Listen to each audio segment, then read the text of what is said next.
नमस्कार। अब हम देवनागरी लिपि और भारतीय लिपि के बारे में थोड़ा कुछ सीखेंगे।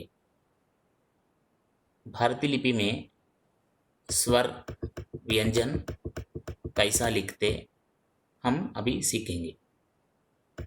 पहले हम स्वर को सीखेंगे। आपको मालूम है शायद स्वर देवनागरी लिपि में आ से आहा तक ऐसा लिखा जाएगा जैसा आप इधर लेफ्ट साइड में देख रहा है। तो आ इ ई उ ऊ रू ए आई ओ औ ओ अम आहा। अभी इसको हम भारतीय लिपि में जो राइट साइड में आप देख रहा है ये भारतीय लिपि में है। भारतीय लिपि बहुत कुछ भारतीय भाषाओं को एक ही तरीका से लिखने का एक सुविधा है। तो भारतीय लिपि में आ कैसा लिखा जाएगा, आ कैसा लिखा जाएगा, अभी आप इधर देख सकते हैं। जहाँ मैं माउस पॉइंट आउट कर रहा हूँ आप उस पर ध्यान दीजिए। ये होगा आ। तो आ कैसा लिखना, तो लिखने का तरीका इधर दिखाऊंगा, देखते रहिए। आ आ जब आ बोल रहा है तब आ के ऊपर एक डैश हॉरिजॉन्टली ड्रा किया गया। कभी भी हम कोई भी स्वर को थोड़ा लंबा समय बोलेगा तो तब हम ऊपर एक हॉरिजॉन्टल लाइन ड्रा करेंगे। देख लीजिए अभी ये तीसरा वाला जो है हम इसको ई बोलेंगे। तो पहले आ लिखो। ई लिखने के लिए हम उसके ऊपर एक छोटा शून्य जैसा लगाया और एक बार दिखाऊंगा, ठीक है, ऐसा। ठीक है, ये ऊपर वाला नीचे वाला से टच नहीं होना, ठीक है, थोड़ा गैप रहना है और लगभग सेंटर में रहना है। ठीक है, तो ये हुआ ई।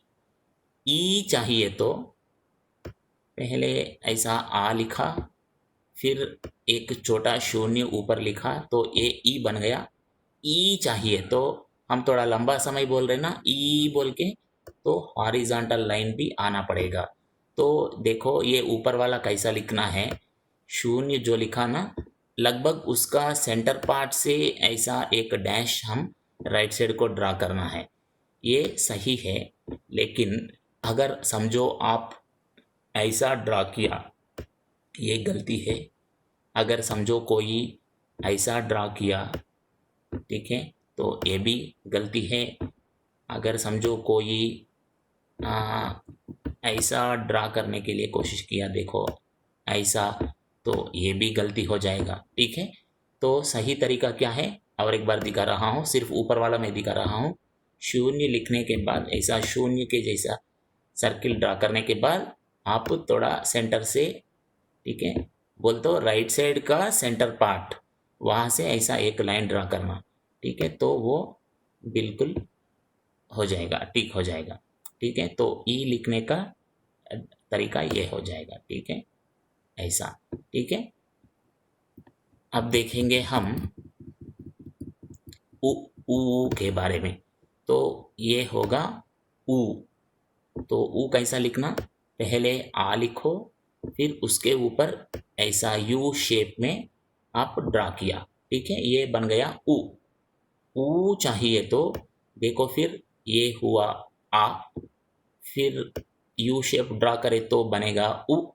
ऊ थोड़ा लंबा समय बोला ना तो हॉरिजॉन्टल लाइन ड्रा करो।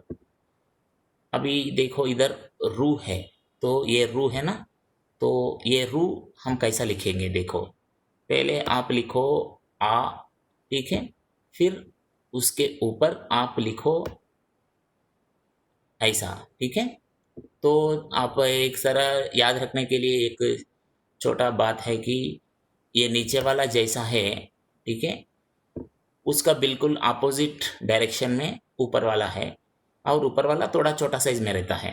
ठीक है, तो ऐसा आप याद रख सकते।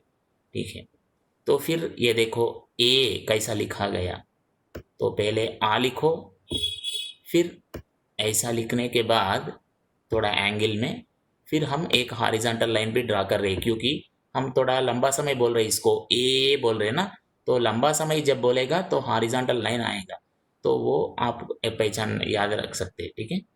और नेक्स्ट देखो आई है, ठीक है, तो आई है ना, तो इसको कैसा लिखना पड़ेगा, ये बनेगा आ, फिर आई लिखने के लिए देख लीजिए ऐसा लिख लिया, ठीक है, ये बनेगा आई। नेक्स्ट देखो अभी इधर ओ है ना, तो ओ कैसा लिखेंगे, पहले आ लिखो, फिर देखो ऐसा इन्वर्टेड यू जैसा लिखा, फिर ओ लंबा समय बोला ना, तो फिर हॉरिजॉन्टल लाइन आ जाएगा, ठीक है। तो आप ऐसा भी समझ सकते हैं, जैसा इधर ऊ है ना ऊपर वाला, उसको हम उल्टा किया इधर ओ में ऊपर पार्ट, ऐसा सोच सकते हैं आप चाहिए तो, दीजिए। तो फिर हमको अभी चाहिए आउ, तो क्या करो, आ लिखो, फिर आउ लिखने के लिए ऐसा एक साइन वेव बोलते हैं ना, तो वैसा हम ड्रा कर सकते। और कंप्यूटर के कीबोर्ड में भी ऐसा एक शेप रहेगा, लेफ्ट साइड टॉप कॉर्नर में आप देखें तो कंप्यूटर कीबोर्ड में जनरली ऐसा रहेगा, हम उसको टिल्डा बोलते हैं जनरली, ठीक है, कंप्यूटर की लैंग्वेज में। तो अभी वो इधर हम इस्तेमाल किया, आप सोच सकते, तो ये बनेगा औ, ठीक है। तो औ है ना, ये है, ये औ है देवनागरी में, और ये भारतीय लिपि में। और वैसे ही ये बाकी तीनों भी आप लिख सकते हैं, ओ अम आहा, ठीक है ना। धन्यवाद, इससे आप स्वर को भारतीय लिपि में कैसा लिखना सीख लिया। तो अभी आप स्वर के लिखने में, स्वर स्वर लिखने में आपको कुछ तकलीफ नहीं होना चाहिए, तो और स्वर को पहचानने में भी आपको तकलीफ नहीं होना चाहिए। तो आप इसके ऊपर और इसके आधारित एक छोटी सी परीक्षा ले सकते हैं। धन्यवाद।